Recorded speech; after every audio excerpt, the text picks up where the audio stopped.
우리에게 사명을 주시고 또 그 사명을 어떻게 이루어 가시는가에 관한 부분을 좀 생각해 보면 좋겠습니다. 귀한 공동체의 사명은 굉장히 분명했습니다. 성전을 재건한 것과 그 성전을 중심으로 다시 이들의 삶을, 하나님 중심적인 삶을 회복하는 일이었겠죠. 그러나 이 사명은 실제로 돌아와 보니 그들이 생각했던 것만큼 쉬운 일은 아니었고요. 굉장히 어려운, 또 단순한 일이 아니라 복잡한 일이었다고 하는 사실을 이들은 지금 경험하고 있는 상황이었습니다.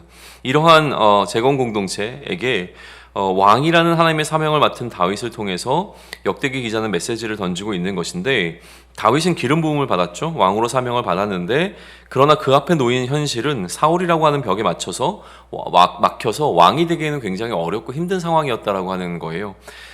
그런데 역대상 12장은 이 상황을 하나님께서 어떻게 뚫고 나가셨는지를 보여주면서 그 상황, 그러니까 상황이라고 하는 벽에 놓여 있는 이들이 무엇을 바라봐야 할 것인가라고 하는 것을 선명하게 알려주죠. 사울을 피해서 쫓겨다니던 보잘것없는 다윗에게 수십만 명의 군대가 함께 하게 된 이 과정은 기적과 같은 일이었을 겁니다. 그러한 상황을 지금 알려주고 있는 것이죠. 그들이 성전을 재건하고 공동체를 회복하는 과정 가운데 굉장히 많은 어려움들이 있었지만, 그래서 그들이 아무것도 할 수 없다라는 어떤 판단을 내리는 그 시점에 하나님께서는 이 다윗과 함께 했던 사람들에 관한 기록을 보여주시는 것을 통하여 하나님이 함께 하시면 그들에게도 이러한 말도 안 되는 기적과 같은 일이 일어날 것이라고 하는 사실을 알려주고 있는 것으로 해석해 볼 수 있습니다. 결국 이 다윗이라고 하는 한 사람에게 수십만 명의 군대가 함께하게 된 과정을 소개하면서 그 과정에 있었던 하나님의 일하심을 말해주고 있고요.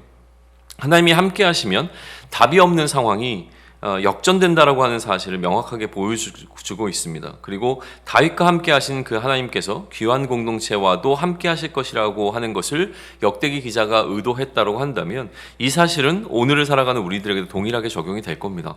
하나님께서는 우리에게 사명을 허락해 주셨습니다. 그리스도로 살아가야 되는 그 사명이 우리들에게 주어졌는데, 이 사명은 내가 놓인 환경 속에서 도저히 답이 없다고 느껴질 수 있습니다.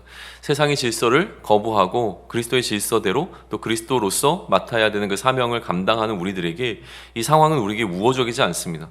그러한 상황 가운데 우리가 신뢰해야 할 것은 그 사명을 주신 하나님이라고 하는 것이죠. 하나님은 불가능한 일을 우리에게 맡기신 분이 아니라고 하는 사실을 기억할 필요가 있습니다. 사명을 감당하다가 우리가 주저앉지 않을 유일한 이유는 상황이 우리에게 우호적이기 때문이 아니라 오늘도 하나님의 영이 나와 함께 하시기 때문이라고 하는 사실을 기억하며, 이해되지 않고 해석되지 않는 오늘이지만 가장 선명한 그 하나님을 붙잡고 하나님께서 우리에게 허락하신 그 사명에 최선을 다할 수 있는 오늘이 되기를 소망합니다. 아멘.